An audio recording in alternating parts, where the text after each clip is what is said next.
Hello friends, આજે આપણે શીખવાના છીએ cell the unit of life, જેને બાયોલોજીનું ફાઉન્ડેશન કહેવામાં આવે છે. આ વિડીયોમાં દરેક ટૉપિક સરળ ગુજરાતી ભાષામાં ટ્રિક્સ અને ડાયાગ્રામ સાથે સમજાવવામાં આવશે, જેથી તમને એનસીઈઆરટી પર સરળ લાગી જશે. This is the part 1. સૌથી પહેલાં એકકોષી સજીવો જે પોતાનું સ્વતંત્ર અસ્તિત્વ ધરાવે છે અને જીવનના બધા જ આવશ્યક કાર્યો કરવા માટે સક્ષમ હોય છે. હવે શોધની વાત કરીએ તો સૌથી પહેલાં મૃત કોષની શોધ કરી હતી રોબર્ટ હુકે. પછી એન્ટન વોન લ્યુવનહોકે જીવંત કોષની શોધ કરી હતી અને કોષ કેન્દ્રની શોધ રોબર્ટ બ્રાઉન દ્વારા કરવામાં આવી હતી 1831માં.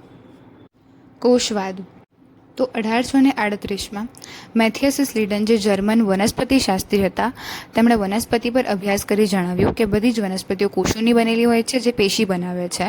અને પછી આવ્યા 1839માં થિયોડોર શ્વોન, જે જર્મન પ્રાણીશાસ્ત્રી હતા, તેમણે જણાવ્યું કે પ્રાણીકોષની બહાર પાતળું બાહ્ય પડ આવેલું હોય છે જેને કોષ પટલ કહેવામાં આવે છે. વનસ્પતિ કોષોની બહારનું પડ કોષ દિવાલ હોય છે, જે તેમનું આગવું લક્ષણ પણ છે. અને તેમણે પરિસંકલ્પના આપી કે પ્રાણીઓ અને વનસ્પતિઓની શરીર રચના એ કોષ અને તેમની નિપજોની બનેલી હોય છે. બંને સ્લીડન અને સ્વોન બંને એ કોષવાદ સાથે રજૂ કર્યો. પછી આવ્યા રુડોલ્ફ વિર્શો, જેમણે કોષવાદમાં સુધારો કર્યો, એટલે કે જેમ પરિસંકલ્પના એમણે આપી હતી એમાં સુધારો કર્યો. અને એમણે જણાવ્યું કે નવા કોષોનું સર્જન પૂર્વ અસ્તિત્વ ધરાવતા કોષોમાંથી જ થાય છે.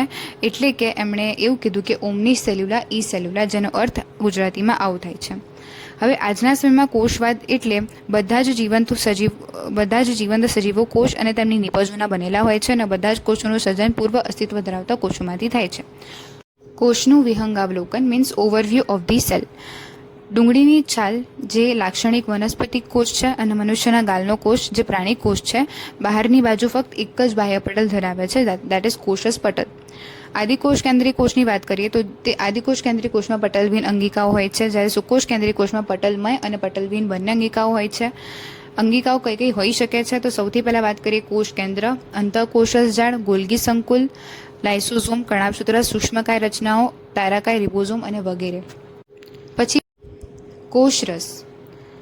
બંને આદિ અને સુકોષ કેન્દ્રીયમાં કોષરસ એ અર્ધતરલ આધારક છે અને મુખ્ય રાસાયણિક પ્રક્રિયાઓ અને કોષીય પ્રક્રિયા માટેનું મુખ્ય સ્થાન કોષરસ જ હોય છે. રિબોઝોમ્સ બંને આદિ અને સુકોષ કેન્દ્રીયમાં હાજર હોય છે. આ ઉપરાંત તે કોષરસમાં હોઈ શકે છે, હરિતકણમાં હોય છે, કણાભસૂત્રમાં હોય છે અને કણિકામય અંતઃકોષસ જાળમાં હોય છે. રિબોઝોમ્સ એક પટલ વિહીન સંરચના છે, that you have to remember. પ્રાણી કોષમાં તારાકેન્દ્ર હાજર હોય છે, એટલે કે ફક્ત અને ફક્ત તારાકેન્દ્ર પ્રાણી કોષમાં જ હાજર હોય છે. તારાકેન્દ્ર એ પટલ વિહીન અંગિકા છે જે કોષ વિભાજનમાં મદદરૂપ હોય છે. ત્યાર પછી કોષના કદની વાત કરીએ તો સૌથી નાનું જીવંત કોષ દેટ ઇઝ માઇકોપ્લાઝ્મા, જેનું કદ છે 0.3 માઇક્રોમીટર. બેક્ટેરિયાનું કદ હોય છે 3 થી 5 માઇક્રોમીટર અથવા તો 1 થી 2 માઇક્રોમીટર. અને આરબીસીનો વ્યાસ હોય છે 7 માઇક્રોમીટર. શાહમૃગનો અંડકોષ સૌથી મોટો અલ્ગીકૃત કોષ છે. ચેતાકોષ સૌથી લાંબા કોષો પૈકી એક હોય છે. રિબોઝોમ્સ 15 થી 20 નેનોમીટર.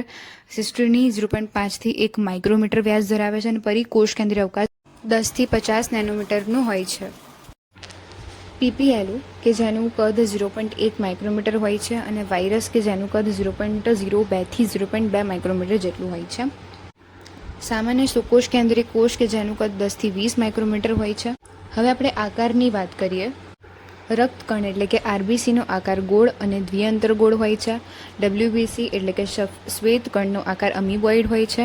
સ્તંભીય અધિચ્છદીય કોષો જેમનો આકાર લાંબા અને સાંકડા કોષો હોય છે.